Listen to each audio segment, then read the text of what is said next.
The ZR2 Bison is Chevy's Raptor, so let's see what it's all about. I'll include a link to the Chevy here in Park City's website in the description down below. They're providing us with the truck. Let's get right into it.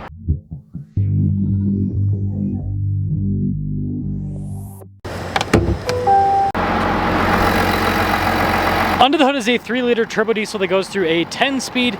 Fuel economy is 20 around town, 23 on the highway, with power outputs being 305 horsepower and then 495 pound-feet of torque.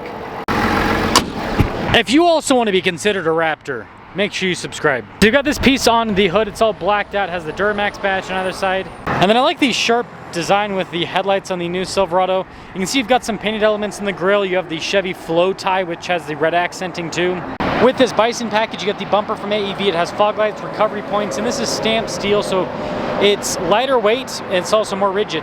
Altogether, I think we can all agree the front end looks good. Tire and wheel setup is 275 by 70 by 18, so 33-inch tall tires. There is an upgrade kit you can get with these to go to 35s, but of course that costs more money. You got these larger fender flares with this. We also have rock rail protection on the side. And this truck is leaf sprung in the rear, and then it does have multimatic shocks. And here's your side profile. It is built off of the crew cab with a shorter bed. And another thing on those multimatic shocks, they're not an active system like the Raptor, but they do have different kind of performances based on the compression.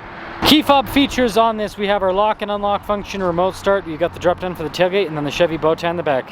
LED lights, there's an outlet in the bed. There's also bed liner with this from the factory, which is great. And then we do have the tailgate step system. And folding this up's always easy. You just kind of click that into place, and then you lift up the rest of it. Really cool looking tail lights. You can see the satin black there at the top as part of this.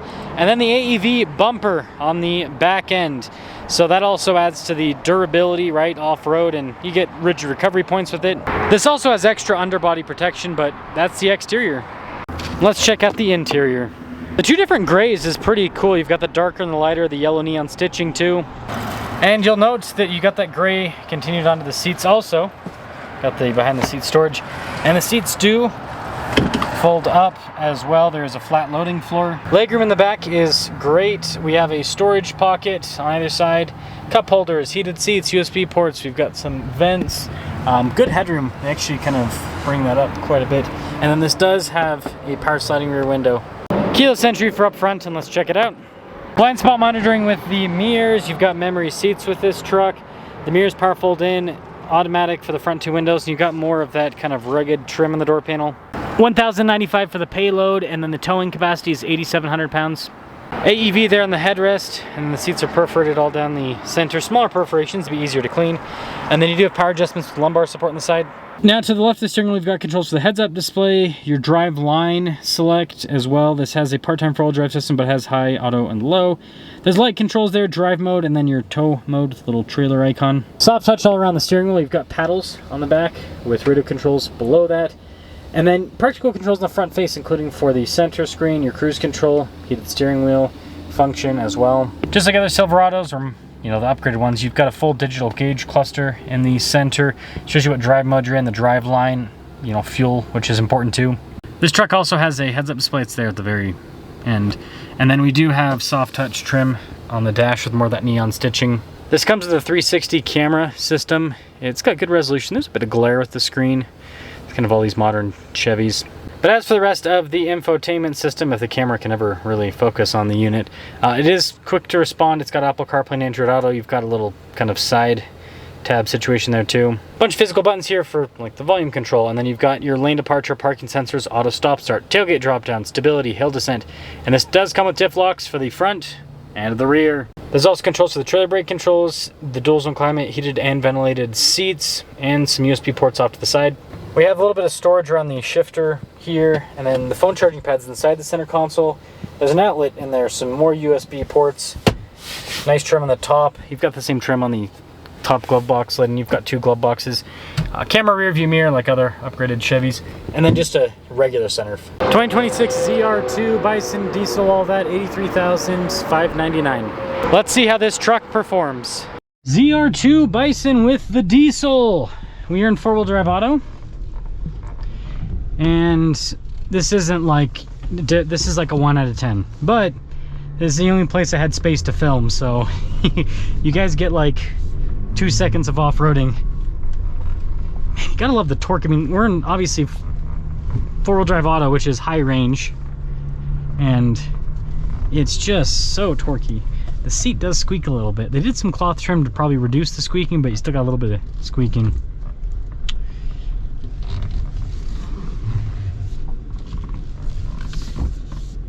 So yeah, this doesn't have, this is like standard truck travel, so you do kind of bounce around a bit more. It articulates pretty well though. It does articulate pretty well. So the seats in this are probably the most comfortable seats in a GM truck, because GM has pretty firm seats, and these are still firm, but they're not bad at all. Not bad at all. Now let's pop it into two-wheel drive since we're on dry pavement, and no need for extra grip now. You can drive in four-wheel auto on dry pavement, by the way, because it's just like all-wheel drive. You just get slightly worse gas mileage, basically, because the system is going to be slightly connected, right? Completely open differential, but connected.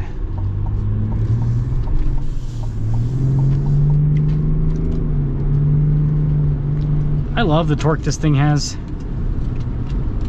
Hey, we're making a mess of the leaves that fell in the bed. Yeah, it's super smooth. Inline 6s are just smooth, and yeah, inline 6 diesel, and that is smooth on top of smooth.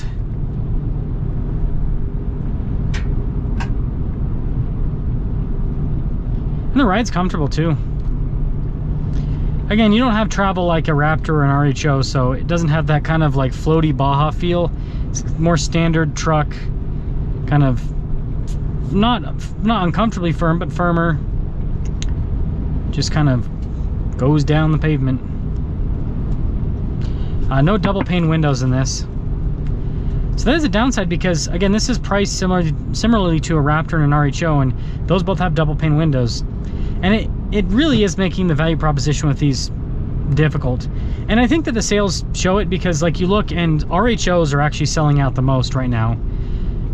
They're becoming more popular than the Raptor because, well, they've got the most horsepower and they have the Raptor performance in terms of the suspension and everything. But yeah, Raptors sell well, RHOs sell very well, and these don't like they sell, but it takes a little bit excuse me, it takes a little bit longer to move these. And typically, you know, not all the time, but a lot of times there's got to be some sort of discount in the conversation. And I mean, that's kind of the car market today in general, but yeah, it's just people don't value these as much as the other two. And it's a cool truck. I just think that GM put the money in the wrong places. And that's the thing to note, is it's not that GM didn't put money into this, it's just that they put money into basically, and I love AEV, but you know, all the AEV stuff is expensive, and then they put a lot of money into the interior features with this, and Multimatic shocks are extremely expensive, but it's like, why spend all the money on the shocks and then not do a wide body, you know? It's like, doing a wide body is not that expensive, but yeah, they just decided not to do that. So I think it's a cool truck. It's just, it's a lot of money. And when you have, if the Raptor and the RHO didn't exist, then whatever, but since those exist, it's really hard for people to justify getting one of these unless they get a huge discount, which makes it so much less expensive than a Raptor and RHO that are like, yeah, you know, we'll take it. But I do like the front diff lock setup on this. Neither of those trucks have that. And then the narrow body, right? It's gonna fit down trails better, but still full-size pickup truck, you know? So that's a ZR2 Bison. You basically get a ZR2 plus really cool bumpers and everything. And again, I obviously have all the AEV stuff in my Wrangler. I'm a huge fan of it if you use it. It's just not a lot of people actually take these trucks off-road, and so you get the cooler looking bumpers, yeah, but they don't provide any utility for a lot of people because they're not, if you take the vehicle off-road, then boom, you get the utility right there. But if you never take the truck off-road, then you have these big, heavy, fancy bumpers that you paid thousands of dollars for. And for what? The mall crawl? This week's giveaway is perfect for classic muscle car lovers because we have a Cuda and a Roadrunner. The Cuda produces 290 horsepower and has an automatic. The Roadrunner produces 390 horsepower and has a manual. Both of them are obviously powered by V8s. Now this particular giveaway is going to be ending fairly soon on November 2nd. So if you want to get in now and get some extra bonus entries, just use code BHC or click the link in the description down below or the pinned comment. Any donation, $25 or more, will give you 4x bonus entries.